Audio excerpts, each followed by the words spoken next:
closing in on our 100th episode. The countdown is officially on. This is In Goal Radio, the podcast. Darren Millard, along with the co-founders of In Goal Magazine, David Hutchison and Kevin Woodley. Today, in the gear segment, we will look to the Warrior chest protectors. And in our feature interview, catch up with longtime National Hockey League goaltender. He was part of that great LA Kings franchise when Wayne Gretzky arrived in Southern California, and he joined on that run to the Stanley Cup final back in 1993. Kelly Hrudey will stop by, and now a broadcaster with Hockey Night in Canada and with Sportsnet and the Calgary Flames broadcast. So a lot going on today's episode.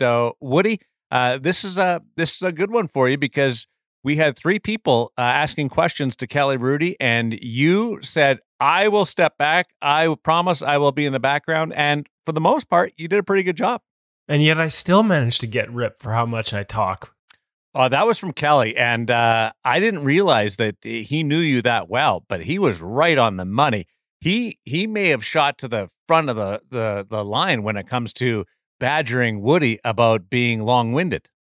Hey, I was going to ask too, and speaking of Kelly, like in your teasing the 100th episode, is this just like natural luck and synergy, but episode 93? And of course, you talked about that run to the Stanley Cup final in 93. Obviously, his career was much more than that and continues to be, but that was kind of one of the highlights of it.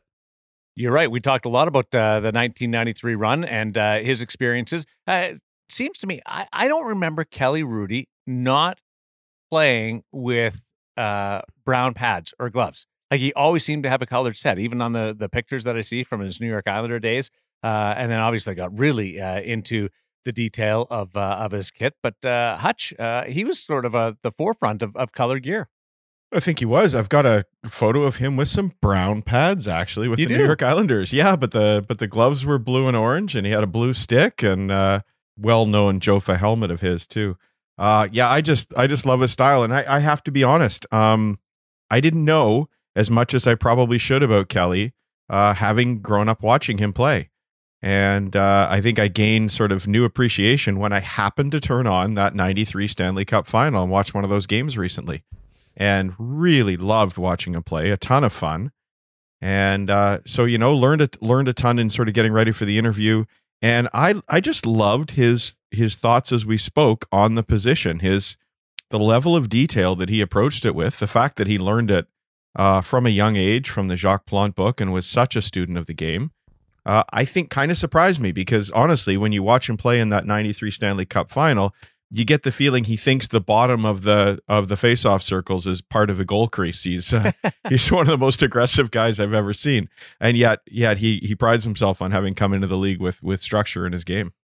I was fascinated. One of my favorite parts was how he tied in that knowledge and all the things that he did to today's game, and how he talked about going through pro reads at ingoalmag.com and listening to Carter Hart share his breakdown of a play and saying it was the same as how he would have done it. So there were some fascinating, I'd love this conversation. I know our listeners will too. There were some fascinating parts that I never would have guessed, to be honest with you.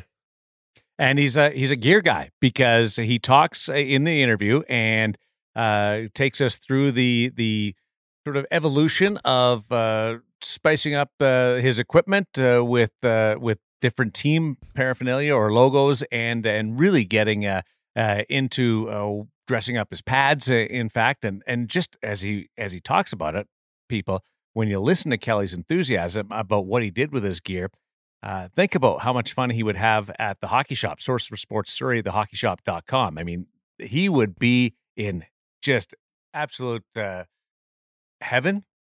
Can I still use the word heaven? You can use it in that description. We'll stick with Utopia when we talk to Cam later on for copyright purposes or what have you. But you're right. That's a great point. And it's not just that they have the latest and the greatest on the shelf there for you to try, for you to get fitted. Guys like Cam met with and his staff to make sure that it's the right equipment to fit your game, that it's the right size to fit where you are now, and if you're still growing, where you're going to be throughout the season. But custom gear is something that Cam can help you out with as well. Doesn't matter the brand. Cam has an understanding of the options. When we do our reviews here at ingoalmag.com, we like to talk about all the different things you can do with a set of pads, all the different custom options and tweaks if you're going to go that way. Well, the best place to go to get a complete list of those options and then to ultimately order the gear is through Cam at the Hockey Shop and thehockeyshop.com. But of course, not everyone is as custom or as stylish as Kelly. Some guys just like to buy off the rack. And I can tell you right now, never been a better time, especially if you're okay with, say, last year's model. Because while they already have all the latest and greatest models here on the rack at the Hockey Shop, source for sports in Surrey, it also means that past models are on sale. In fact, you don't even have to wait to Black Friday to save. They're going to be announcing specials, Black Friday specials, almost daily across all their social media channels and at thehockeyshop.com leading up to Black Friday. There are discounts there now. So whether you're like Kelly Hrudey and you want to go full custom, or if stock models are okay and discounts are even better, make sure you check them out at the Hockey Shop, source for sports, and thehockeyshop.com. We are on a run of chesties and upper body equipment, and I'm just curious from your perspective, gentlemen, are you a tuck or untuck approach with the chesties, and why? I am 100% a tuck because it's very slimming. I think at my age, it's really important that you tuck everything in to make it look a little slimmer. If I could go pinstripes, I'd probably do that as well. But I think Woody should tell us the story as to why he tucks. You know what the sad part here is that I actually have started untucking again too, but I do not leave myself as exposed as I once did, as a young Woody first learning the position did with gear that maybe wasn't properly sized. I actually lost an appendix to an untuck. I didn't know that. I did. I was playing at a level that was a little over my head against guys who had played, the shooter had played some pro, some minor pro, and I was caught sort of twisted, upper body going, we call it counter rotation, right? In a lot of our pro reads, speaking of Carter Hart and pro reads, the lower body was going one way, the upper body was going the other. I wasn't tucked. The pants were sitting a little too low. And so it opened up a gap between the chest protector and the pants. And this guy one-teed it right into my sort of lower abdominal region, and didn't think much of it afterwards. It left a mark for sure. Kept playing as the night went on. Did the puck go in? No, it went into my belly and hurt. What happened to the rebound? Well, you made the save. That's the important thing. I'm not sure if they tucked the rebound into the net as I was crumpled on the ice or not, Darren. I can't remember. I did, however, suck it up and finish the game. It wasn't until later that night. Well, and this is a family program, so we can't describe the time I spent in the washroom, and both ends and all those things. It was ugly. But this was back in the area of swine flu. And the assumption that my wife made was that I had somehow, the guy that tossed me the beer after the game had been in Mexico, and somehow he'd brought back swine flu. And I must have this horrific flu, as I was basically quite literally crawling on the bathroom floor in and out of the bathroom for the night. She quarantined me, sent me to the front room so that I wouldn't disturb or get the kids sick. I think it was about 5 a.m. when I went into septic shock. And when she came in and found me in the morning, we ended up calling the emergency line, and I ended up rushed to the hospital having emergency surgery. I believe the doctor told me there were 10 pounds of gangrenous material they removed from my lower intestines because it had actually ruptured. And they couldn't figure it out. They did a biopsy in the material, and it was healthy, they said. I don't understand how that's possible after it ruptures, but that's how it was explained to me. And they asked me about this bruise, this puck-shaped bruise, and I explained what had happened. And without saying for sure that's 100% what happened, they said that that's the most likely scenario, is that the impact that actually caused the appendix rupture. So if we've got doctors out there that are going to say that's total BS, you can take it up with my surgeon, but that was the best theory he could come up with, how suddenly I ended up in hospital. And believe me, I do not let my wife forget that she isolated me and almost cost me my life that night because we didn't want the kids to get sick. That one comes up quite often. She'll be really happy that I told it on the podcast. Incredible. Well, just blame me. I didn't know the story. That's wild because there's two schools. I'm a tuck guy. I do it partly because of vanity, because it does look better out there. You don't have that little paunch, but also because it keeps things just neat and tidy and in control. But the what's the benefit of untuck, and how do you do it properly? I think you just got to make sure the pants come up high enough not to go 80-year-old man on you here and pull them up to the nipples, but the pants got to be high enough. Yeah, exactly. Pants got to be high enough, and the chesties got to be long enough is the most important thing. So that gap that I got exploited on me and left me in the hospital can't really be there. I just find sometimes when I tuck that it just pushes up a little bit too much underneath the shoulder. Floaters push up and get into the mask interference a little bit. And you guys may want to be slim. I want to look as big as I can in there. Like we talked about it last week with the CCM Premier and Axis chest protectors. The bigger I look, the better it is. Thank you very much. I'm not skinny anyways, so it's not like I'm trying to pretend anything out there. Just make me look big so the shooters don't think they have anything to shoot at. We'll have to teach you how those tie downs work so the floaters don't come up into your shoulders, Woody. I used to leave it untucked for the longest time. I felt that it actually controlled the rebounds a lot better and actually hurt a little bit less when the chesty wasn't right up against you. And that was back in the day when the chesty was about a centimeter of felt and not much more than that. So that little bit of air cushion, and interestingly in the gear segment this week, Woody and Cam talk a little bit about an air gap and how that helps as well. So that was the reason for me. Still goes back to vanity, though. You don't want the paunch. That's well, now I didn't look quite then like I do now. So Kelly Hrudey, I think he was a tuck guy. He always looked slim and trim like Uncle Jim in those New York Islanders and the LA Kings and the San Jose Sharks. Forgot about his Medicine Hat Tiger days. He was a great conversation that we had earlier today, and we'll segue into that in just a little bit. But first, the gear segment presented by the Hockey Shop, source for sports Surrey, thehockeyshop.com. Bringing back Cam with Woody. Gentlemen.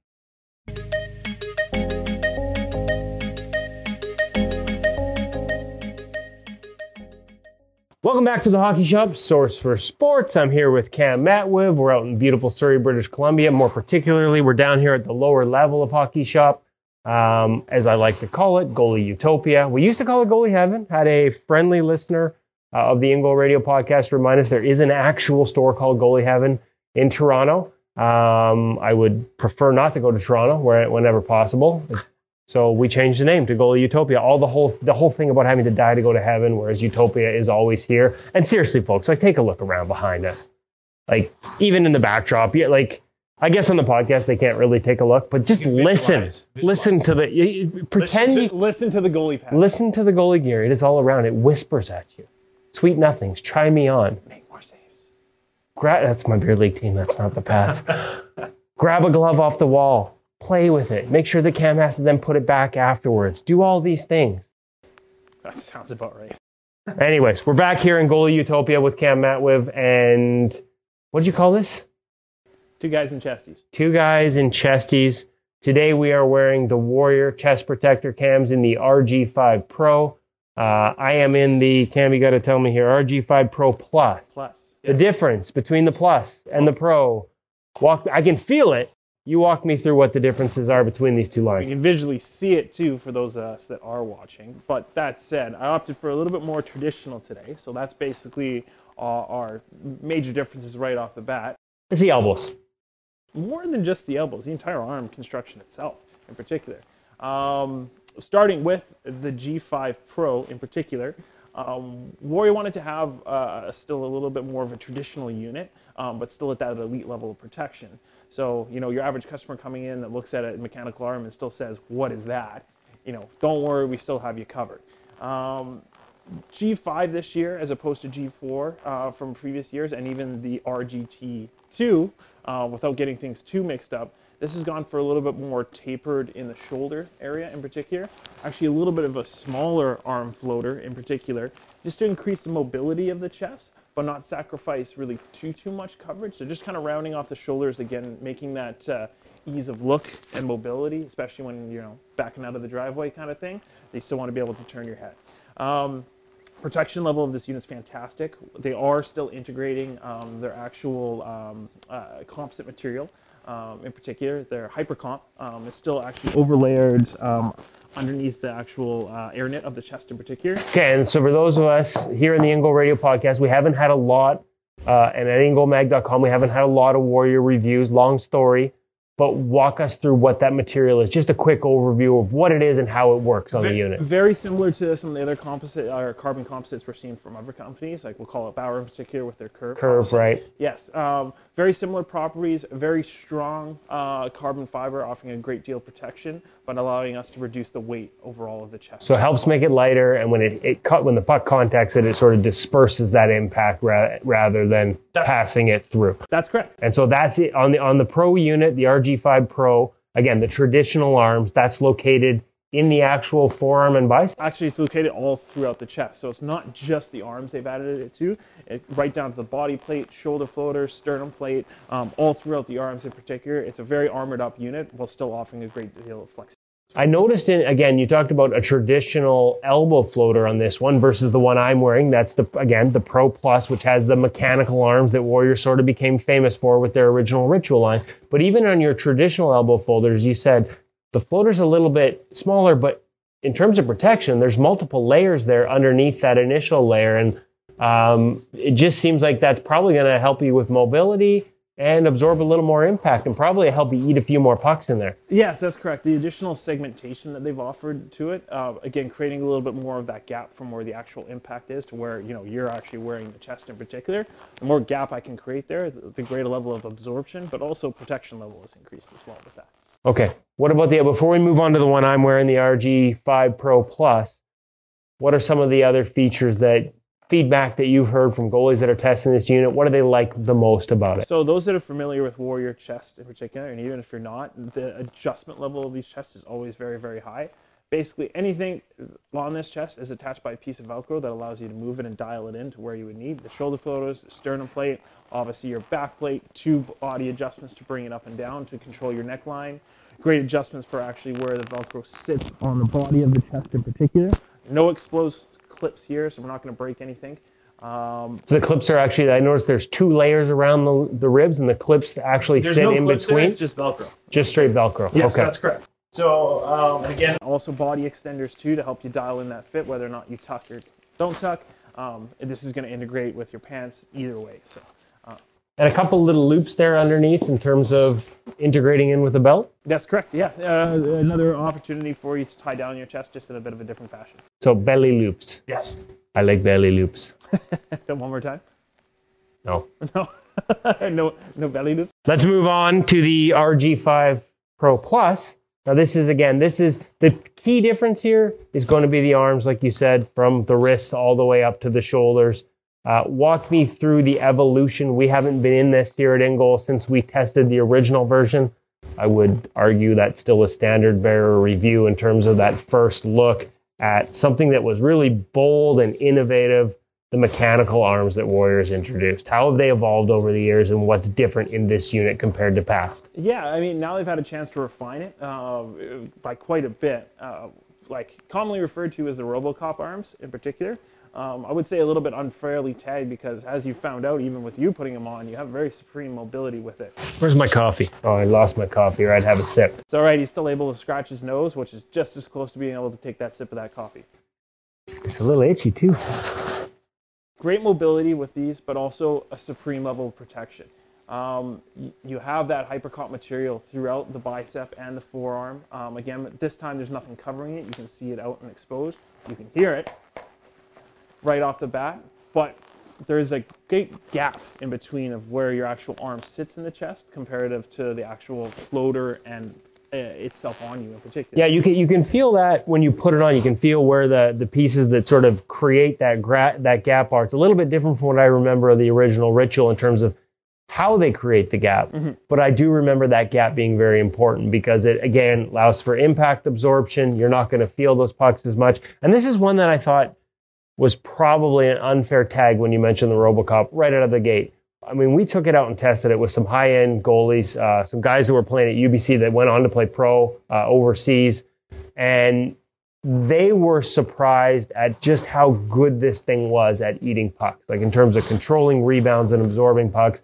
I think when you think of mechanical, you think of blocky, and this doesn't necessarily have to. It may not be quite as sort of fluid as the traditional RG5 Pro that you're wearing, but there's still a great range of motion. You're still able to be reactive in this. And then your other bonus of the squared off mechanical arms, is anything that hits them is deflected and off into the corner. There's no chance of a puck hitting this, rolling over and ending up in the net. Exactly. The squareness of them actually sealing up against your body is one of the biggest, benefits and features of the chest in particular. Really going to help to trap those body shots coming into the sides, allow for an ease of seal. Other than that, the actual two bodies of the chest themselves are very, very similar in particular. Again, the arms being the biggest call out between the two. You're not going to have any change in level of protection or quality between the two in terms of for the body. Again, it's the arms that are the major call out is the difference. I can flex really well in this. They're looking great. Yeah, there's a great range of motion in this. The other thing that that original unit was the body was a little smaller. Yes. And to the point where I remember talking to guys in the National Hockey League that it actually tested it, really loved the arms. But again, where every inch of presentation counts, they felt the body, was a disadvantage. It was smaller enough. And so guys that actually talked, I remember talking to Chris Mason at the time, how much he loved the arms and was thinking about putting it on a different chest. Now that they've made the presentation, again, like you said, the chest unit itself is similar to the RG5 Pro. They made it nice and big. You don't have, you're not presenting any smaller in this because of the arms the way you did maybe way back in that first iteration. Those that are familiar with the G4 will notice again the difference in the shoulder floaters, having them a little bit rounder. So that's keying up on the trend that we have seen with chest recently. But one of the major differences is the addition of these two hard elbow caps, or not elbow caps, sorry, shoulder caps in particular that weren't featured on that older unit. Really helped to expand the overall size presentation. Profile of it is quite a bit bigger. Right. And the one thing that we did love on that first unit, the challenge we always said was going to be making it bigger and present bigger without losing the ability to sort of move your mask around this thing. And the way that these shoulder floaters are snug to the body, there is a great range of motion. Again, I don't have a mask on right now. I know Warrior now offers a mask, and we can talk about that in a future edition of the podcast. But you can just tell there's not going to be much interference in terms of getting into your stance, getting set, and being able to sort of track into pucks and have it worrying about your mask sort of hitting your chest and arms. So great job by Warrior. Cam, thank you for walking us through the two models. You can find out more information online. Check them out at the Hockey Shop, Source for Sports, thehockeyshop.com. Where can they get a hold of you if they've got questions? Which models for me? Should I be in the RG5 Pro? Should I be in the RG5 Pro Plus? How is it going to integrate with my pants? How's it going to fit? Arm length? All those questions. Where do they get a hold of you and your crew, Cam? They can give us a call at 604-589-8299. Notice how he totally, not only does he, for those that are going to get to see this on video, because added bonus, as you're listening to this on the podcast, we are recording this, so we're going to have some more active reviews up online in terms of being able to watch it too. What you will note when you get to watch the video is that Cam not only goes into radio voice, he goes into radio eyes. It's like he's trying to, I don't know what he's trying to do to the camera, but he's having a good time over here with the radio voice. So Cam, thank you very much. I look forward to sharing the video portion with people later on, but for now it's on the In Goal Radio podcast. And as always, we appreciate you taking the time down here in Goalie Utopia to film this segment with us. Yes, thanks, Kevin.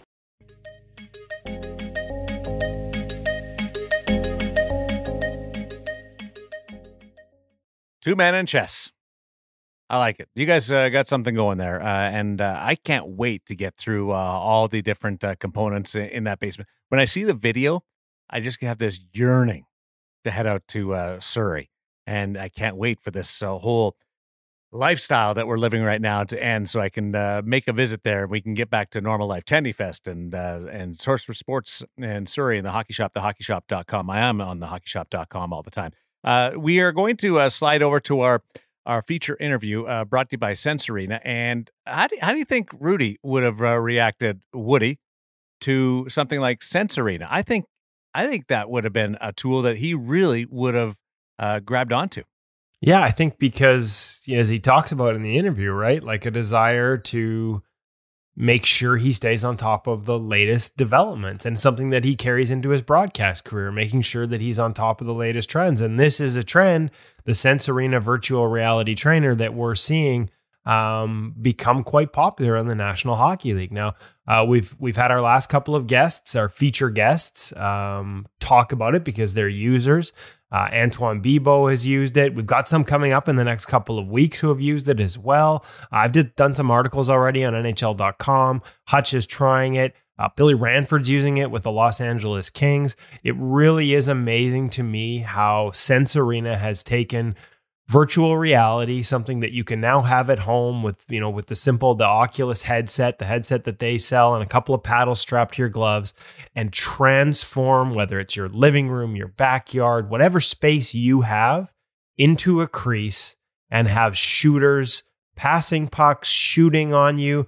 You can have computer generated, you can have real live shooters. And it was fascinating when we had the founder on, Bob, a couple of weeks ago, talking about how the shot releases, they recorded the video. And so how that puck comes off a stick, and then they mask the puck with the video and the virtual reality. So how that shooter releases it is directly related to the path that puck travels towards you, and all those same visual cues that you would use to pick up a shot in real life translate into this virtual reality environment. And talking to guys like Antoine Bibeau, like Matt Villalta, they really do feel like, especially the hands and the tracking, really are like real life goaltending. And so Sense Arena is something that we're seeing pros use. We're seeing NHL teams use it. Hutch is trying it. And I really do think this is something where goalie schools are already on board and setting up programs using it. I think this is something that people can get on board with on home. And, if it's in the budget, it's something that I think you could help, not just in terms of COVID times and not being able to get on the ice. It would be a valuable tool, but just on an everyday basis, warming up the eyes, warming up the hands, whether it's before a game or if you can't get on the ice for a couple days between a game and practice. There's a real practical application here that I think is going to help goaltenders be better. And absolutely, I think a guy like Kelly Hrudey he's a no stone unturned guy, the kind we love. He would have looked to find a way to help this make him better. When you've watched Hockey Night in Canada, especially recently in the bubble, you probably saw a couple of times where Kelly Hrudey would drop In Goal magazine and just bring up the fact that he was reaching out to Kevin Woodley and getting some background on different scenarios. And we do talk about that through the course of the conversation that we have with Kelly Hrudey. We don't do this very often, but considering Kelly played in the 90s and played in the Wayne Gretzky era, we thought he'd be perfectly comfortable with a 3-on-1.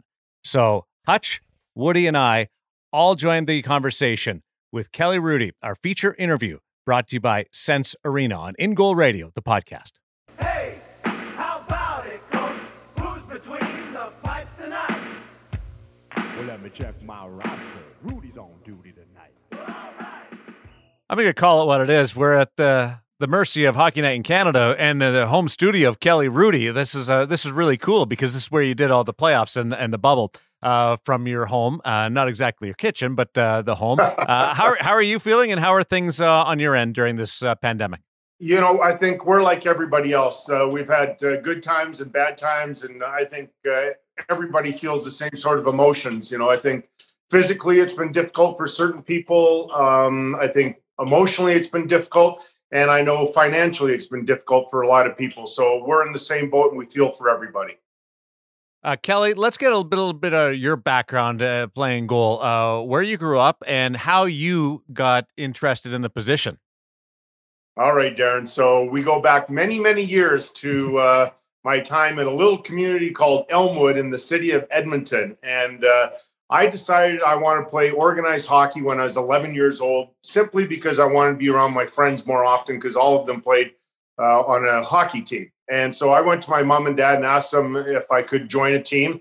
And they gave me some great advice. They said, no, you have to learn how to skate for a year. So every single day after school, of course, I'd go home and do my homework and then go to the rink. Of course, that's a lie, but I would go to the rink and learn on the outdoor skating rink how to learn my craft about skating. It's the greatest advice in the world. And so I learned I was okay, enough to get around and self-taught. And then the following year, I started to play goal. And it was, as you guys know, it's just the most intoxicating position because there's highs and lows and every day is different. And man alive, also, guys, I was so fortunate because Elmwood, again, they were looking for goaltenders. And so if you decided to play the position, they would lend you the equipment for the year because my mom and dad, they would not have been able to afford the goalie equipment. So I was so fortunate. I had a lot of luck along the way and some good fortune. Everything sort of came together at the right time. So were you in goal because you were the last one on the team, the last one into the pool, or were you in goal because you wanted to play? I wanted to try it. So that summer leading up to the fall training camps, my buddy and I, Jeff Marshall, were playing ball hockey in his yard. And we were having the conversation. Jeff said something to me like, what position do you think you want to try out for? And I had no idea, right? And his dad, Mr. Marshall, happened to be walking by. Seriously, what a stroke of luck. And he overheard our conversation. He said something like, Kelly, I don't want to influence you too much, but honestly, when I watch all the guys here in our backyard play ball hockey and you're in the net, you stop the ball more often than everybody else. So I thought, that's, I might as well give it a whirl. And that was that. I tried it out in September. I remember watching an Oakland A's World Series game before my first practice on a Saturday afternoon. And my dad almost had to tear me away from the living room because I was so enthralled with the baseball game, because I loved playing baseball also. I was a young third baseman on my team. So it was a hard decision. Stop watching the World Series that year or go to my first ever hockey practice. Very interesting, and the cross sports thing is amazing too. And I think we're getting back to that a little bit. When did you turn serious about it then? Oh boy, I gotta say, I think about 17 when I first made the Medicine Hat Tigers, because I was on a slow growth pattern, right? Everybody was better than I was. As I said, I didn't start till I was 12, so I was a slow learner, and everybody is way better than me. Honestly, guys, I'd get cut once, twice, 3 times every fall, and then finally sort of find my spot, whatever level I was going to play. And then finally, when I was 16 and I tried out for another AAA or double 18, they didn't have AAA back then. And I got cut again. And I was at that point, for the first time in my life, I was really like, I think I've had enough. I mean, I'm 16. I'm not going anywhere. I don't like getting cut every single year. It's embarrassing and all that. So I go home and my brother goes, listen, do me a favor. Another double 18 just called. They want you to try out. Do me a favor. Go. And if it doesn't work, then I understand. You can quit. And so I go, and somehow I made the team because they only had one goalie. Can you imagine that? And I don't know what the deal was, but ended up playing rep hockey for the first time in my life.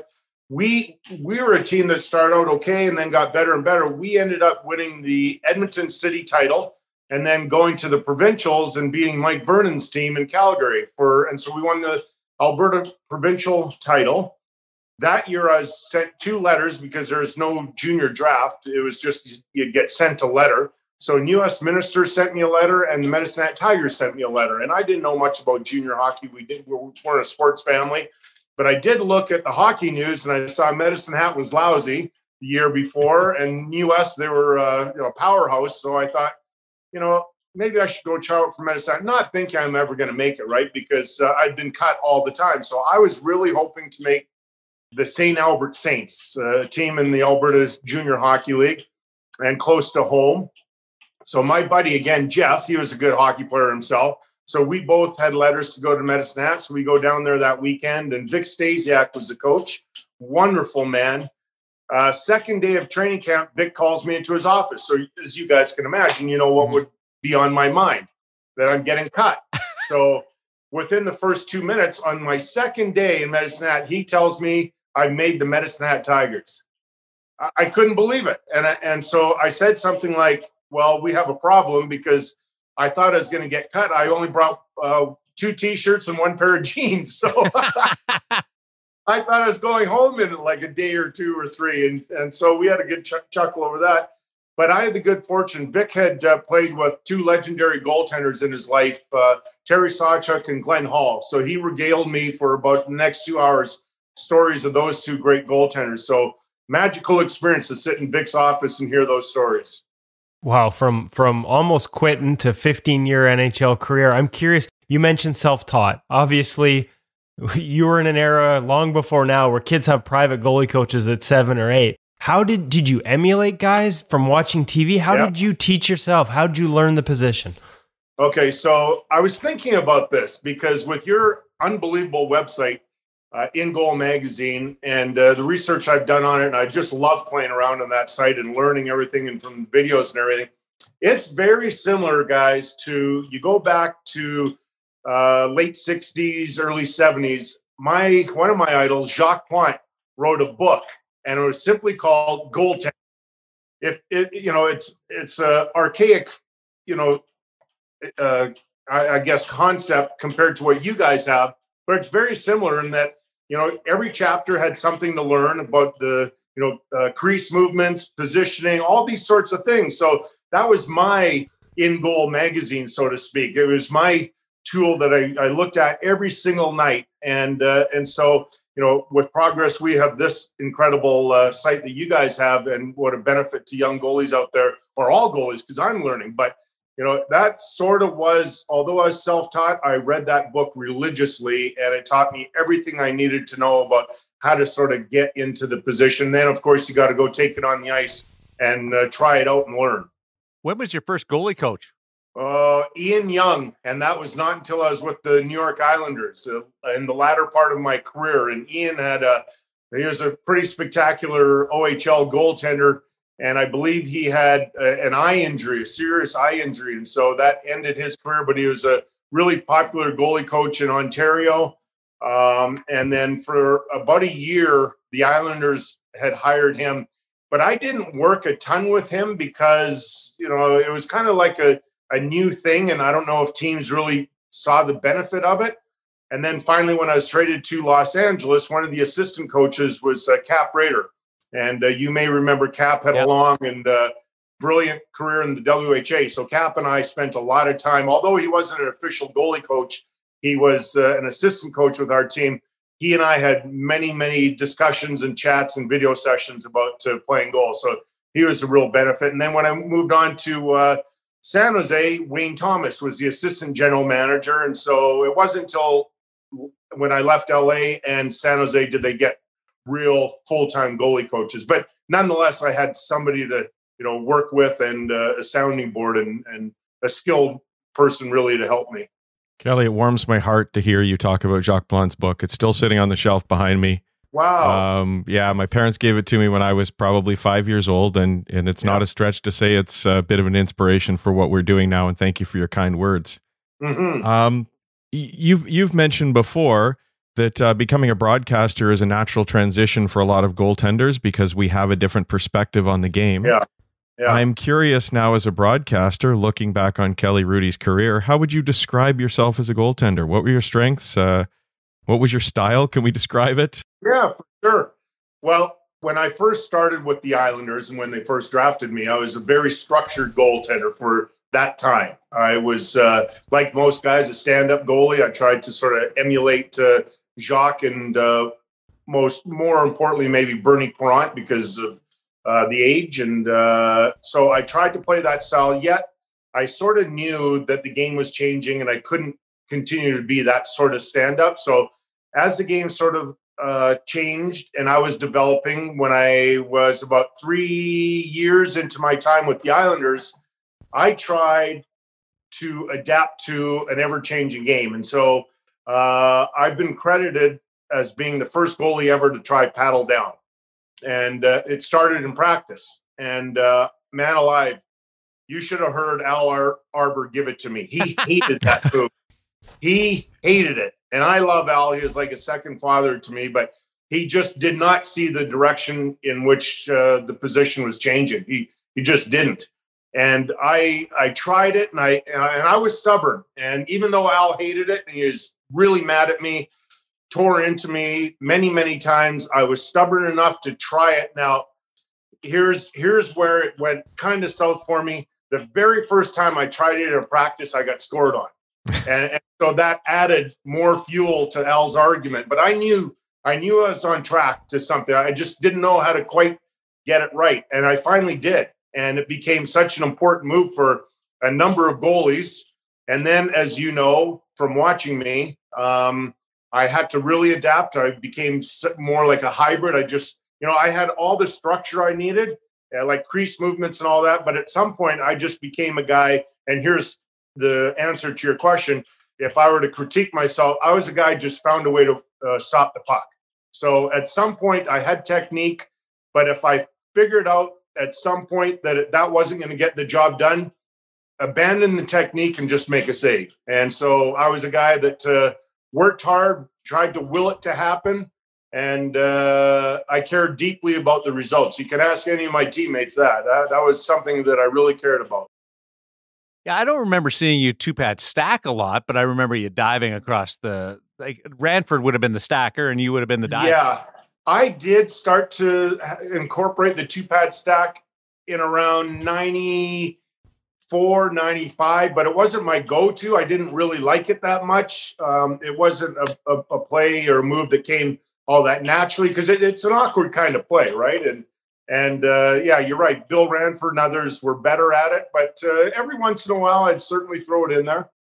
Kelly Hrudey's with us on In Goal Radio, the podcast, chatting with us as we work our way through this pause and look forward to the National Hockey League season. One thing I've been looking forward to, and I've never been able to ask you this or never occurred to ask you this in all our time together, but what was the height of your pads? What did you wear? Okay, that's a great question because I look back and man alive, they were tiny. So tiny. I started off when I think in junior, I think I might have had 36-inch pads. And the older I got, the shorter they became. So then after I started ordering 34, 35, and as they sort of broke down a little bit, I would even shorten them sometimes to 32 inches. And one of the reasons why, I had a magical experience with Glenn Hall one time. So I won't get into how the story went, but and he was sort of doing a favor to Al Arbor to watch me. And I remember it was at a practice in Calgary. And then Glenn watched me. And then he came up to me after and we chatted for a long time about what he thought about my game. And he said, Kelly, I think that you should remember to always play to your strength, and that's your skating ability. And so you move so well around the crease, and I wouldn't add much length to your pads at all, or I keep them the same. And I always found that was one of the most important aspects of my game, because although I wasn't big, I certainly got around the crease really well. And I always thought I had the agility because of the size of my pads. In hindsight, I definitely would have added length to them, but that's hard to do mid-career, right? When you're going to make that drastic of a change. Not many guys can do it. Maybe Patrick Raw was one of the first guys that really went from having a shorter pad in 86 to 87 to what he went to in his final years, which monumental change. Speaking of your pads, Kelly, you had some incredible style. Lots of great sets of gear from, the film roll in LA to the Sharks ones I just absolutely loved. Any favorites for you, and where did some of the inspiration for those come from? That's such a great point, David. I love it because that was something that I was really proud of. So when I finally went to the more current sort of mask, the mask and then the cage and with Armadillo and who's Don Strauss. How could I ever forget that? I just had a conversation with the guy yesterday about Don. But anyways, so Don was really an inspirational guy for me because it was his artwork really that we came up with the idea. Another friend of mine, Lane Davis in Los Angeles, with the Hollywood mask. And that was inspired by Mike Richter because I loved Mike Richter's and the Statue of Liberty because I always thought when you first come to New York City, what's the number one landmark that you think of? And it's a Statue of Liberty. It was such a simple design. And so when I was coming up with my design in LA, that was the inspiration. What's the number one thing people think of when they go to LA? Well, it's a Hollywood sign. And then to be really cool and innovative, we thought, well, why can't we put artwork on the rest of my equipment, my pads and my gloves? And so I think the first thing was we did an American flag on my pads, which was really cool and had never been done before. Then we went to the film reel. And then, like you said, when we went to San Jose, we did the shark's mouth and so on. But I always thought that was really cool. That's why I really loved seeing Henrik Lundqvist, I think it was last week, and to see his setup in Washington and just how beautiful and simple that is. And, no disrespect to the goaltenders and the artists out there right now, because the artwork's beautiful, but I have no idea what's on most of those maps. It's so complicated that to the average fan sitting in the stands, I'm sure they go, wow, that looks like a beautiful piece of art, but I have no idea what it is. Like standing outside an art gallery, but looking through the windows, it looks good from afar. You think that it's valuable, but you can't really get the detail of it. Right? Exactly. I mean, I go into the dressing rooms some of the morning skates, and I look at the guy's mask and I go, wow, like I can't believe the artwork. Don't ask me what it is because I can't tell you. It's, and it might be a deeper meaning for the guy, but to me, I have no idea what it means. I'm curious. You did a back to training camp. You went to training camp with the Calgary Flames the 1 year as a content contribution to. I did. Whether it was Sportsnet or Hockey Night in Canada, I can't remember who it was for. But I don't know how many years you had off between playing and going to camp, and what do you remember as the biggest difference between the gear setup and that experience? Right. Oh my gosh, I hadn't talked about that project in years and years, Darren. Wow, what a memory. So it was called Basic Training. And how this project came about is I had been retired for 3 years. So my buddy, again, that Jeff Marshall, he and I are in a pub in Calgary in the summer. The playoffs had just ended. I just returned home from wherever I was covering the Stanley Cup Finals.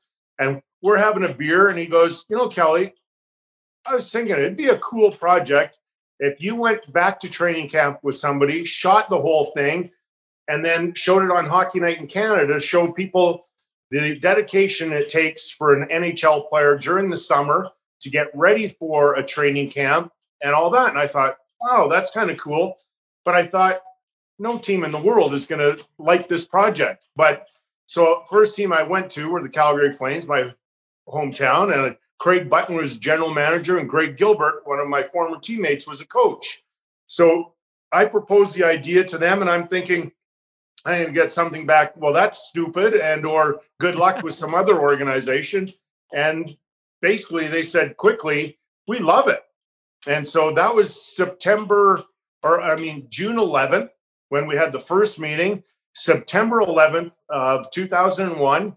Was the first day of training camp. So that day I went from being really fat and out of shape, and we filmed it all, right? Like I took my shirt off, my body fat may have been 14% or more. I had probably put on 12 or 15 pounds after retirement. And so in the 3 months, I went back to 188 pounds, my playing weight. I think I went down to about 7% body fat. So I was really proud of myself for the work. We filmed all the training.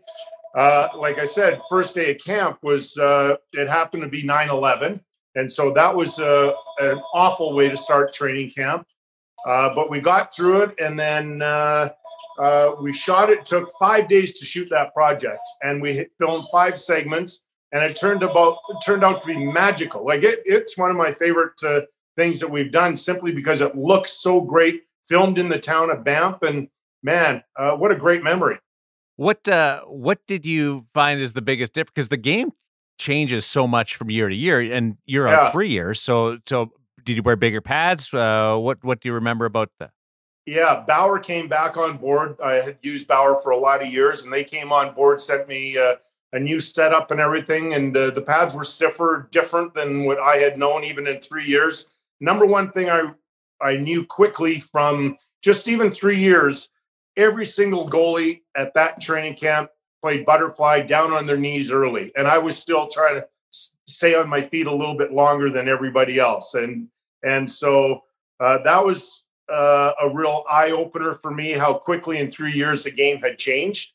But it was really cool. I mean, I have nothing but the best memories, and it was hard work. I got to tell you what, I remember one of my things. I like sharing this story when I go speaking publicly, because after that project, as I said, I'd lost all the weight and everything. And my wife, Donna, and I are driving somewhere in the city, our 3 daughters in the back seat. And one of our kids goes, "Dad, are you going to put that weight back on that you lost for the project?"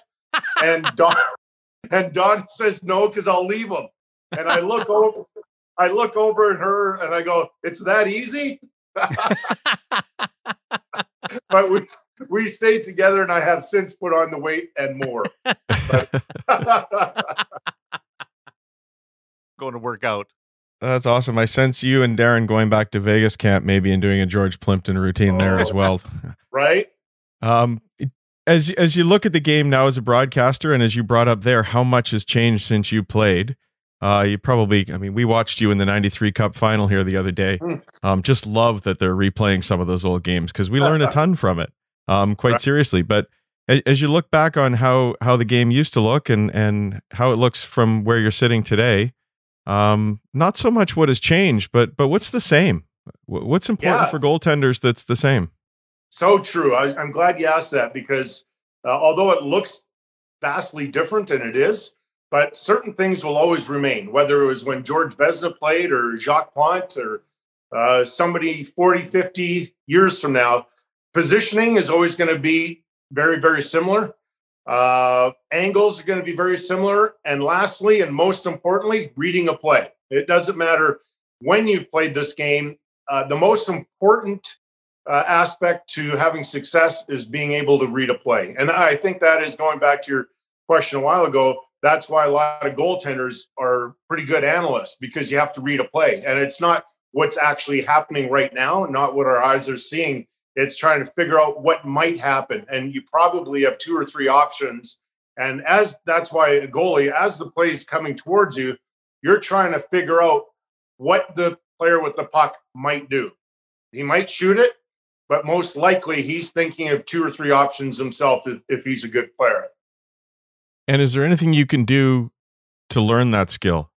If you were to go back and become a goaltending coach for some reason, how would you educate your goaltenders to learn that important skill?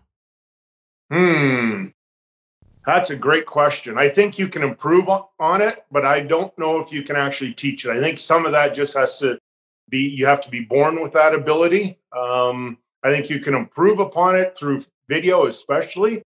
But, you know, at your site, I've been looking at some of the videos about what the goalies saw and how they tried to read a play.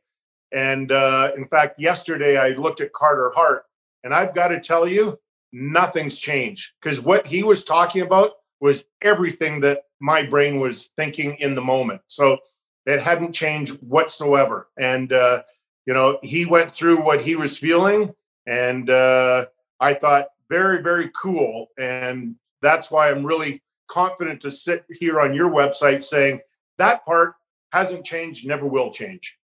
Oh, it's so good to hear, actually, because that was the intent of adding the pro read segment, is the idea that kids could see how, you know, how pros look at the game and get those reads, because like you said, it is hard to teach, but maybe through osmosis and watching it, that was our goal. The other thing you said in terms of skating and how you were a good skater and how important it was, and then going back to camp 3 years later and guys on their knees, like, do you think we're coming back to that importance? Like, of skating and moving has always been important, but staying on your feet and holding edges and the ability to move. Are you seeing, we've had other guys like Bill Ranford, they think that's becoming increasingly important again?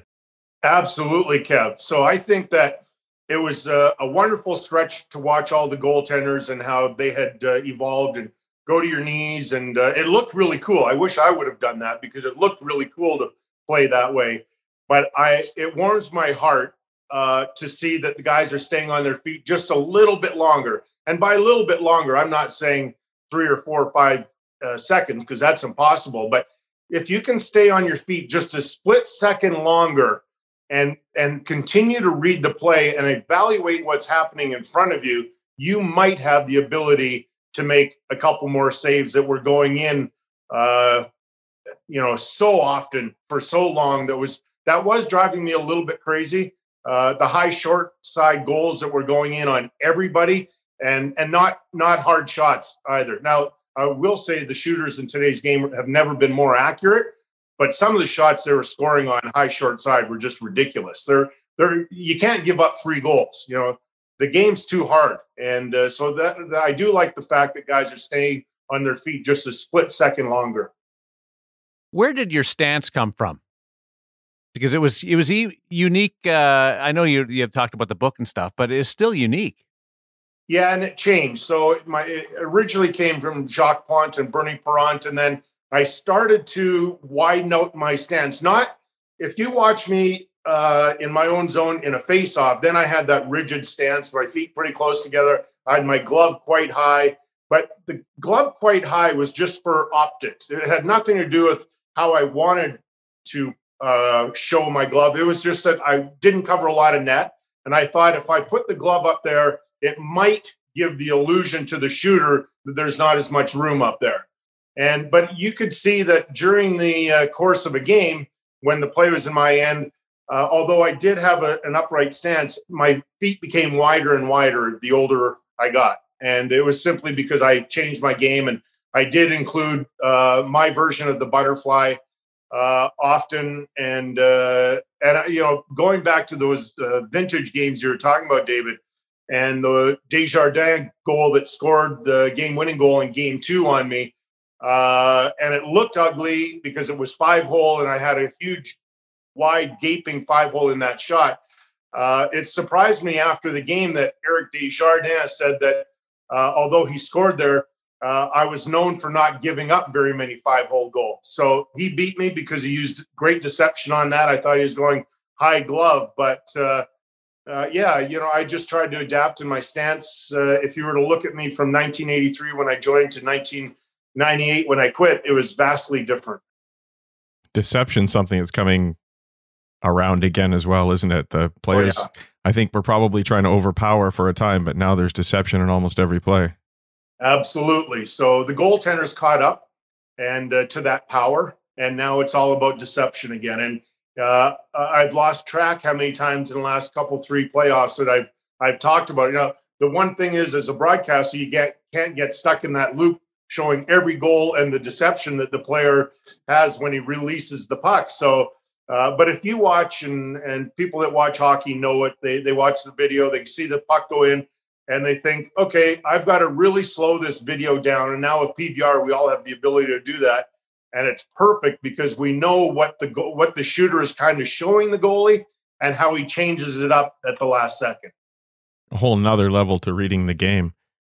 I'm curious. Actually, I just learned recently watching an old interview of yours that you were moved to Los Angeles at Wayne Gretzky's request, at least in part.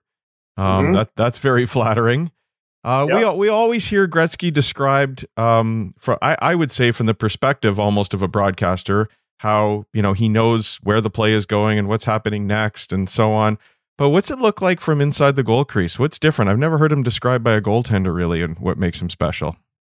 Okay, well, man, this could go on forever. So I had the good fortune, yes. The reason I was traded from New York to LA was simply because of Wayne. Wayne and I got to know each other in the 87 Canada Cup. And when he moved to LA, he basically badgered Bill Torrey, starting at the All-Star game that January, into getting me traded. And Bill was reluctant for the longest time, but our season was off the rails, and Bill thought we needed some changes on the island. And so LA offered up Doug Cross or Mark Fitzpatrick, Wayne McBean, and futures. So if the LA Kings went beyond the first round that year, then they'd get another pick, and that turned out to be Doug Crossman. So those three guys went to New York, and I went to LA. And Wayne was cool because he knew a lot about every position. So first of all, I'll tell you a story about the dressing room, and then I'll tell you what I learned from him about playing goal. So I played with amazing players like New York with Dennis Potvin, Brian Charche, Mike Bossy, Billy Smith, Clark Gillies, and the list goes on and on. But those were 5 Hall of Famers, and they all had an incredible mind for the game. But here's how Wayne's mind would work. We'd be sitting in the dressing room, putting our gear on, and he would say something like, okay, tonight's game here at home versus Calgary is important because if we win this, we move within 2 points of the Flames. But also Edmonton, they're in Philly tonight. Tomorrow they're on Long Island. And in 2 nights, they're in Jersey. And he said, and I kind of think Edmonton will win 2 or 3 of those. And Vancouver, they're in Chicago. Then they go home for a 3-game home. Like he knew everybody's schedule. And so it was like, and it usually played out like how he kind of saw it. So you're like, holy crap. Not only does he have a mind for our team and what's going on and what we need to do, he knew everybody else's schedule. And so that was phenomenal to me.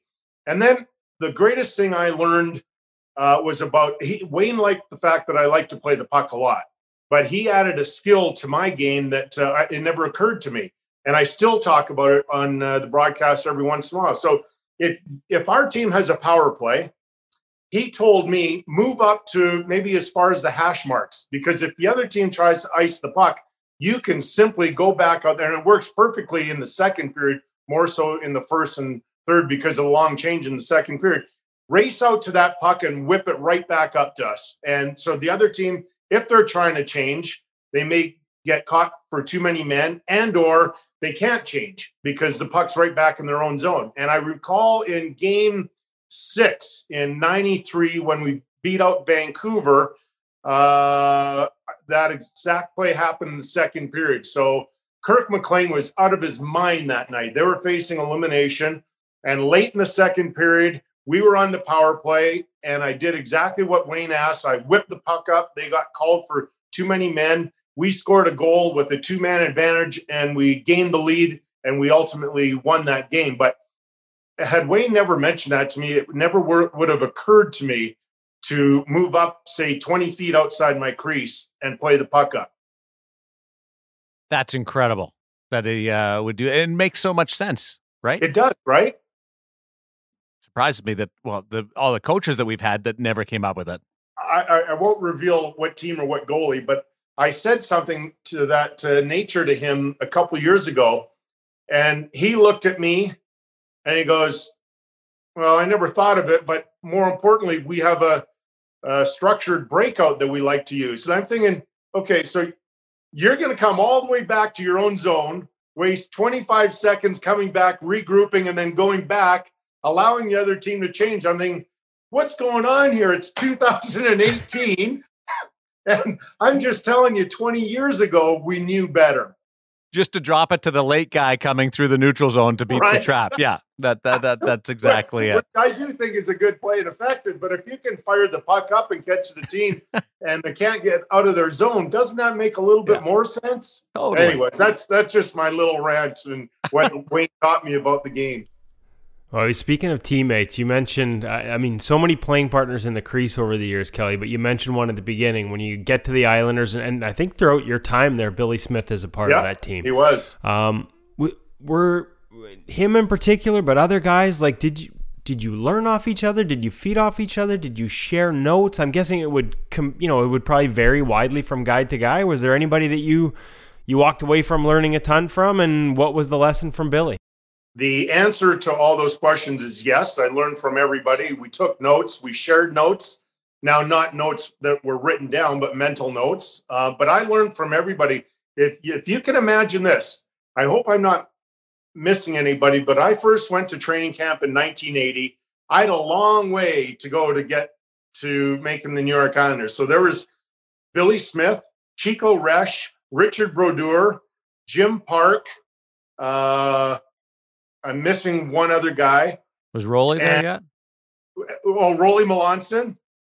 And then the next year they got rid of Richard Brodeur to Vancouver, and they brought in Rob Holland. He had been in Pittsburgh's organization. So I had to leapfrog a lot of people. Now, having said that, that was a good thing for me. I needed to play 2 full years in the minors. Well, I finished 1 more year junior than played 2 years in the minors. But Roley Melanson taught me a lot about work ethic. Roley was tireless. Like, he never gave up, worked extremely hard off the ice. And then when I finally made it, and my second year, they traded Roley to Minnesota, and then it was just Billy and I learned the mental part of the game from Billy. Nobody's taking your job. You're not giving anybody your job. You're going to fight tooth and nail to keep your job. Now, you'll be very supportive like Billy was.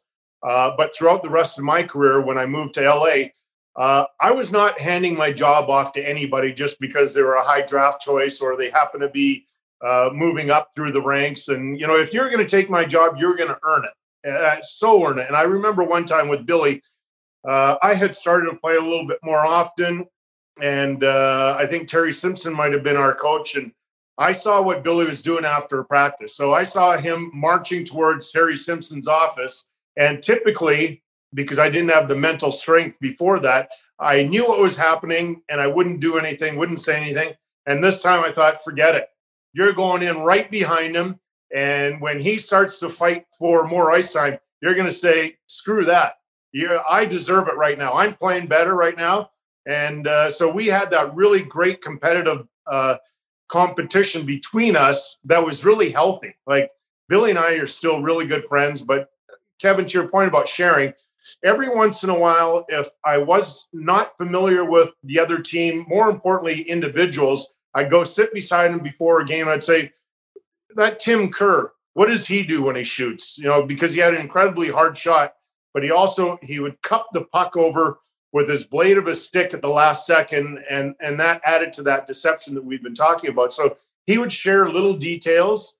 The one thing you can't do with a partner is if they don't need info, you don't need to share it with them. So, for instance, when I was in LA and I was a veteran now, and the other goalie would be playing, I wouldn't go sit beside him and just start talking and sharing if he didn't need it. Now, if they said, and a lot of times they would, like a guy like Rob Stauber would say, hey, do you have 5 minutes? I just need to know about the Calgary Flames and Gary Roberts and Joe Nieuwendyk and all these other guys. So, yeah, you sit down, you say, yeah, in this situation, he likes to do this. Joe Nieuwendyk might be the best guy deflecting the puck, and here's where he likes to stand, and he likes to get that amazing slap pass from Al McInnes so he can't come out. All those little things. So you share a ton of information. And I'm lucky, guys, because I never had an enemy playing with me. I never had one guy that I couldn't trust.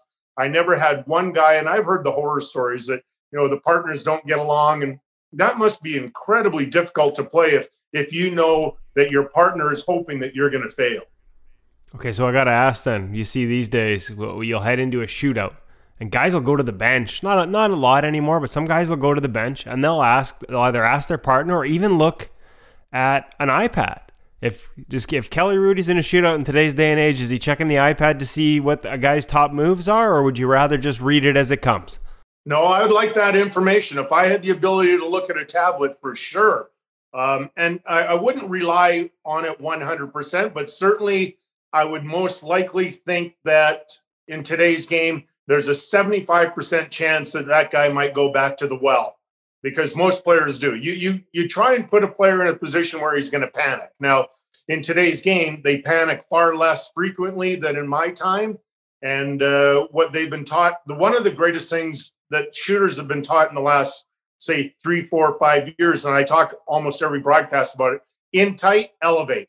So they've never been better at doing that. And so that would be on my mind if I'm a goalie going into a shootout or a penalty shot or something. I have to definitely make sure that when I take away the bottom part of the net, I have to try and find a way to keep my body as upright as possible, because these guys are deadly. Two things I want to cover. One is your transition as a broadcaster. Did you lean on your playing experience in goal and adapting over time to what you did from the studio to being a game analyst?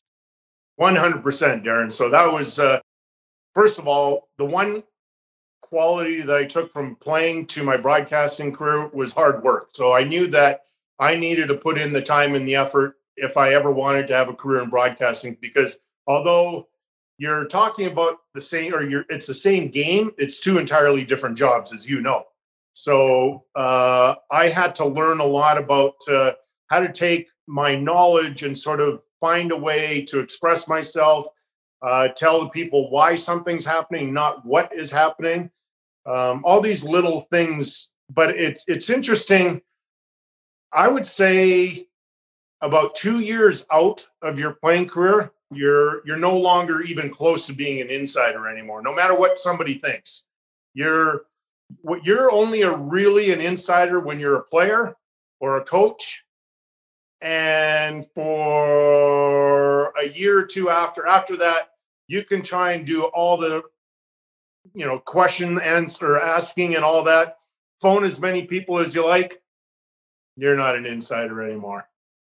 The other part is we're used to seeing you smiling and laughing and being so affable and friendly on the air.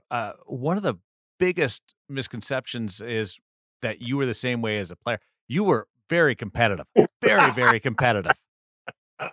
Right? I had a hate on every single game. I hated every single guy on the opposition. And I had to play in a state of hatred. I couldn't go play if I knew my buddy was on the other team and maybe we'd skate in the summer or something. That just wasn't in my nature. I had to get to an emotional state where I really needed confrontation. I like confrontation. And so, by the way, that would disappear within about 3 minutes or 4 minutes after a game. I had a really good ability to get to that level of hatred and then just turn it off after a game. But the only person I'd hate after a game was myself if it went poorly. So I wish I had been kinder to myself, because I remember so many games after a game that I thought went south, and I'd get in the car and Donna would be there and I'd be swearing and mad at myself. And I recall one time playing for the Islanders and we lost at home, and I think we were busing to New Jersey. And Steve Conroy was on our team, and he was a fantastic defenseman. And I played lousy that night. I'm furious. I'm sitting on the bus and I'm stewing, and Steve Conroy comes on the bus and he looked as relaxed as, like the greatest day in the world. And he sits a couple seats in front of me, opens a book, and he's casually reading this book. And I'm thinking, how in the world can you be like that? Then I'm thinking, about a day later, I'm thinking, I wish that was me. I wish that's how I approach the game. That, once the game's over, it's over, and you move on. And I don't know how I had the ability to play with that hatred and play poorly and then somehow rebound the next night. But I wish I would have been more forgiving of myself, because I think it would have been healthier. Well, it leads into mental health and the work that you've done and how you've have really been an advocate of this. Same with you. Yeah, but it's where we lean on each other and learn from each other, and I have learned so much from you. The idea of being able to handle things in day-to-day life, and what would you have approached your game differently knowing what you know now, or is that just how you had to play the game? Oh, that's a really great question, one that I had not thought of. I think my answer would be that's just how I had to play the game. And there's nothing wrong with that, right? There's nothing wrong. As long as no matter if you're back in that time or in today's world and you've admitted to mental health issues, you still have to find a way to power through. You still have to do the work, right? You still have to find that strength, and whether you need somebody to do it or not, that's okay. So, to your point though, Darren, I did come to a crisis in 92, 93, where the entire pressure of playing that position, playing on a team with Wayne Gretzky, it got the best of me. And leading into that year, I remember in the summer, it was my 10th year in the National Hockey League. I knew the numbers from the Players Association that most careers are 3.5 years. So I'm starting to have that self-doubt. I'm training for the training camp in the summer, and I remember thinking, I wonder if I can do this again. I wonder if I continue to stay at this same level. And my thoughts got the best of me in December. We were playing in Milwaukee in one of the neutral site games, and I had a horrible night by myself, and it all came unraveling shortly after that. I played about another week really well. Then I played horrible at home one night, and I remember Barry Melrose came in the dressing room after, and he's talking to the entire team. By the way, I had my best start ever. I had 2 months of the best hockey I'd ever played to start a season. And Barry said, and even Kelly can play better. And here's how polluted my mind was. I thought to myself, nope, he's wrong. I can't play any better than this. And then the moment I admitted that to myself is when I went right in a ditch. And to your mental health component of this, later, about 2 months later, Barry Melrose comes into the dressing room. It's a Saturday afternoon. We're playing at home against the New York Rangers. Rob Stauber is playing because I'm horrible. And in behind Barry Melrose walks Tony Robbins. They go into the coach's room, close the door. Mere seconds later, the door opens and Barry asks for me to come. And I got to tell you, I got pretty emotional because I'm thinking to myself, and I won't swear on this Zoom podcast, but you can figure out what words I added in there. And I'm thinking, why in the world would Tony Robbins want to meet the worst goalie in the National Hockey League? Seriously, I'm the starting goalie for the LA Kings, and that's what my mind was telling me. So I go in there, and I won't go into the details simply because of time, but that meeting changed my life. It changed my career. He put me on a career path that I played another 5 years. And I tell Barry Melrose this all the time, and I've shared this with Tony whenever we sort of shared conversation, that I'm forever indebted to those two, because that was my introduction into mental health, and it got me back on track. And so I'm happy to say that it's an important part of life now, and we all share our stories and our troubles, and it's a good thing, because once you know you can't do it on your own and you can reach out for help, man, it's a good feeling. That's awesome. And you know, it's funny. Was it Jeff Marshall had such Yeah. an influence? Jeff Marshall. We have to meet Jeff Marshall at some point. I mean, the sliding Right. doors of his interaction, Tony Robbins, and now this relationship that you have with Woody during your broadcast. And I love it when I'm just watching, and you say you were talking to the guys at InGoal Magazine.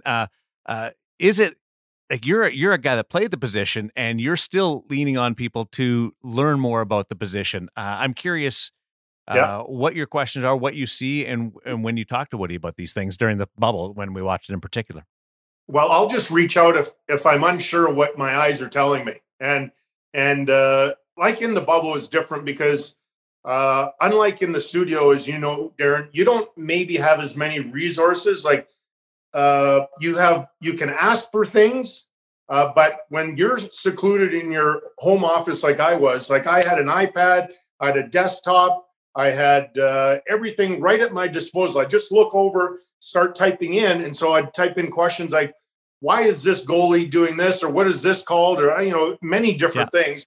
And, or if I couldn't come up with the answer quickly, I would just send Woody a text or something, or, hey, you watching this game, and what's going on, and why is he doing this? And I've done that with other goalie coaches that I admire and respect. And I'm so helpful, or lucky to have the help from the goalie community, that they'll explain to me in today's terms what's going on. And I'm so lucky to have those resources, because without it, I would look like a guy that's not willing to learn or change or adapt. And I don't want to be that guy. I want to be that guy that everybody says, okay, so Kelly played in the 80s and 90s, but he's pretty current. He knows what's going on, and he understands how the game has changed and why goalies are doing this. I can still disagree from time to time, because I think something different might be better, but that's okay.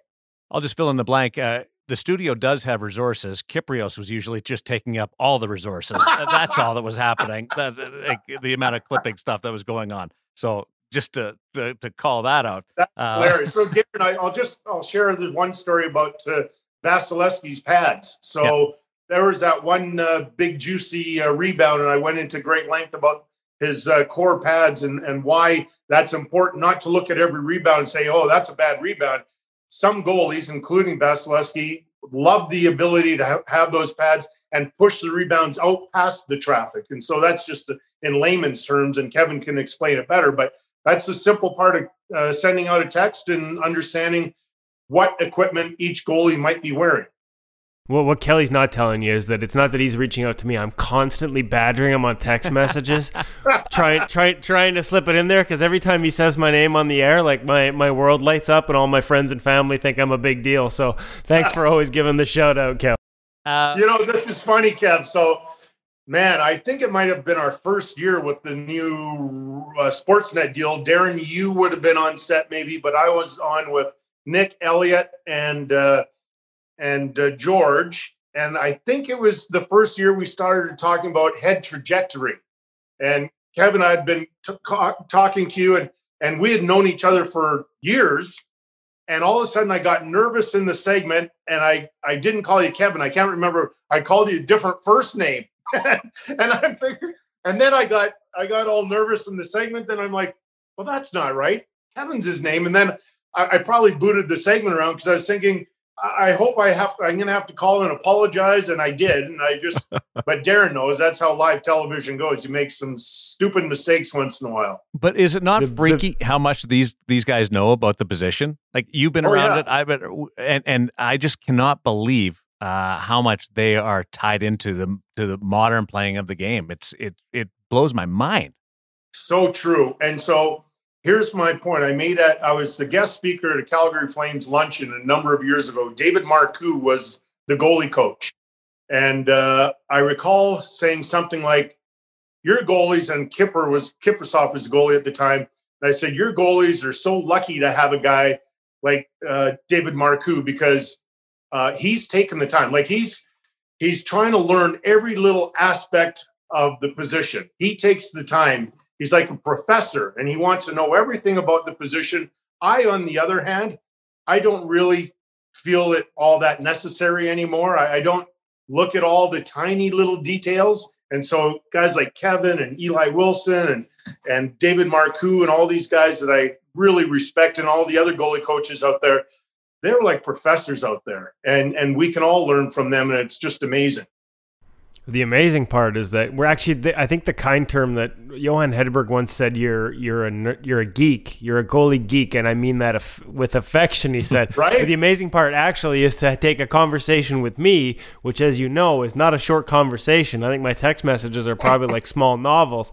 And Kelly has to turn it into a 30-second clip, and he always gets it right on the air. So that's the truly impressive part. Well, that's the bad thing I feel about when we have a conversation. I might be 2 minutes from going to air, and Kevin, yeah, you do like to talk. And I'm like, thanks. I got the gist of it. I wish I could talk more, but seriously, that red light's coming on in seconds. And so thanks for the info. That's awesome. Hey, what would you put on your mask if you were going to paint a mask today? What part of your life? What part of a nickname? What part of family or tradition? If it wasn't tied to a team, have you ever thought of that? Well, I think that I for sure on the back of my mask, the last, 10 years or so, I had the initials of my kids. So I would have had that. And then I may have put, in today's game, I may put my true nickname on it, because most people, for whatever reason, it's pretty obvious, the Hollywood sign on my mask, most people think my nickname, my true nickname was Hollywood. It's not. It's one that very few people know of, and it's actually Tunes, because I love music, and I love music. And so two people to this day still from the hockey world still call me that, Gretzky and Brent Sutter. Whenever I run into them, it's hey Tunes, and so I might put that on my mask. And there would have to be a mental health component on it for sure. Something about be kind to yourself or something like that, because that's such an important part of our discussion daily here in our house. You're right about that. And what's your handicap down to? Oh my gosh, it's horrible now. Here, as you know from my social media, my wife and I are addicted to golf, and we play often. I can get into the 80s now, but not it's not a nice game to watch. But here's how my mind works also, because I love golf. I'm playing with EJ Ethorn out at out at Anna Predator Jane. Ridge. Yeah, she's awesome. She's awesome. So 3-4 years ago, Donna and I are playing with her alone. So we're all having a good time. She's an incredible teacher of the game. I'm standing on the 18 tee box. I look at my scorecard. I'm at 74. So if I only get par, I'm going to shoot or tie my record 78. I shot a 10. I blew up. My brain could not handle the pressure. And I told her, that what is going on? She goes, that's the biggest mistake. It's just a number. You don't need to look at the scorecard and worry about what you're going to shoot. And so I've tried to take that advice, but I can't, and I'm horrible. And I just love the game for what it provides now in my life. And that's just a 4-hour getaway from everything else. I'm so glad you brought up her. I haven't thought of AJ in so long. She was a player back when I covered golf. Really and good. then became a caddy. And wow, yeah, but a really cool person too. Really cool. I covered her on the LPGA Tour. I covered a couple of her stops here in Vancouver when she was still playing, and then when she went into caddying as well. She's fantastic. We've been taking up too much of your time, so we'll let you go. You've been on the range here with us. We'll call it that, Kelly. But thanks for doing this. It's just great catching up for all of us from different walks of life, from Hutch and Woody and myself. Proud of what you've done, what you've accomplished, and proud of you being an ambassador for the goalie world and the mental health world. So thanks for doing this, pal. All right. Thanks, you guys. And hey, here's how we like to sign off now. Sending my love to you guys. Take care. You too. Love you too. We got one less worry and one less fret. We got one less reason to fidget and sweat. We got peace in the crease and we're feeling all right. Kelly Hrudey's on duty tonight. All right.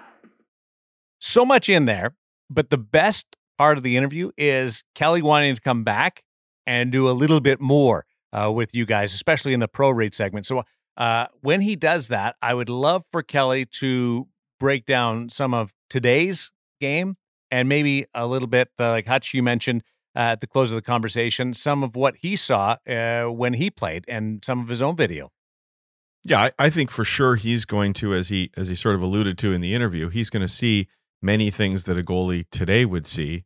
But of course, the way he played a lot of those things was quite different. So the reads will probably be the same, but the explanation about the save technique will be a little bit different. For sure, we'll load up a few fun ones for him to enjoy and break down for us.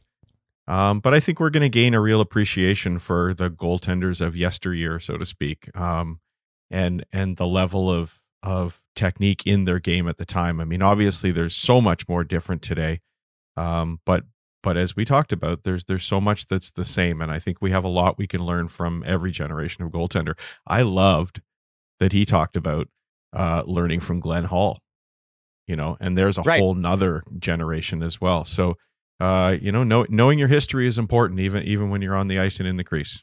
Well, I love the paddle down. I had no idea, and I want to go find footage now, like of early '80s or mid '80s Kelly Hrudey with the paddle down and sort of a pioneer. You don't have to look at more than 5 saves. Yeah, you'll find it, and you'll see it. It's one of the things that I noticed right away in getting ready for the conversation was how much he used paddle down. I didn't realize it then. I didn't realize it beforehand, but I was watching this save sequence. I'm like, boy, he used paddle down a lot. Perfect. Brilliant. I love it. I mean, the game, that's the beauty, right? Whether it's asking whether Kelly Hrudey, what he would make of Sense Arena and the ability to use virtual reality, or being one of the first guys in paddle down, it's constantly evolving. And as we've said so many times with so many different guests, to me, the guys that have success and long careers are the guys who are not just willing to evolve, but eager to look for new ways to get better. Kelly Hrudey played in an era that really spanned a long and a lot of advances in the game. But what I appreciate above all when it comes to broadcasting is he doesn't lean on the fact that he played 15 years in the National Hockey League and knows everything in the game. He is, and this is partly to pump Woody's tires and Hutch at In Goal Magazine, but also to Kelly's point of view and how he approaches his trade, that he is learning and wanting to advance and be able to know what he's talking about when it comes to different save sequences or choices and the like, instead of saying, well, what's he doing letting in a puck from there? I respect that so much about the way he does his job. And exactly as you say, the fact that he's willing to lean on other people. Nothing drives me more crazy than the old pro who tries to shut a conversation down by saying, well, you didn't play in the NHL, so how would you know? Just love what he's doing there. Or does a broadcast without explaining it properly. As he says, tell me why, not what. Yeah, I love that. Yeah, and I think we should, as much as I enjoyed having my ego pumped and the tires pumped by Darren asking about me, I think it's a credit to Kelly, the person. Like, this is not a regular conversation. He doesn't have to lean on me. Every once in a while, I might have something insightful that I can help with where he asks a question and I answer it. And every time, he credits it.